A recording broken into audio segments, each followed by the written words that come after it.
তাহাজ্জুদ সালাত আদায় করা।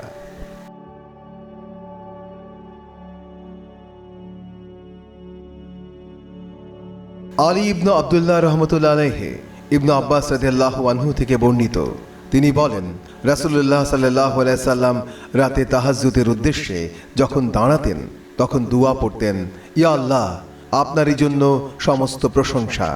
আপনি আসমান জমিন এবং তাদের মাঝে বিদ্যমান সবকিছুর মালিক, আপনারই জন্য সমস্ত প্রশংসা।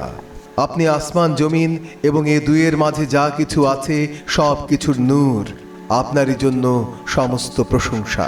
আপনি চিরসত্য, আপনার ওয়াদা চিরসত্য, আপনার সাক্ষাৎ সত্য, আপনার বাণী সত্য, জান্নাত সত্য, জাহান্নাম সত্য, নবীগণ সত্য, মুহাম্মদ সত্য, কিয়ামত সত্য। ইয়া আল্লাহ, আপনার কাছেই আমি আত্মসমর্পণ করলাম, আপনার প্রতি ঈমান আনলাম, আপনার উপরেই তাওয়াক্কুল করলাম, আপনার দিকেই রুজু করলাম, আপনার সন্তুষ্টির জন্যই শত্রুতায় লিপ্ত হলাম, আপনাকেই বিচারক মেনে নিলাম। তাই আপনি আমার পূর্বাপর ও প্রকাশ্য গোপন সব অপরাধ ক্ষমা করুন।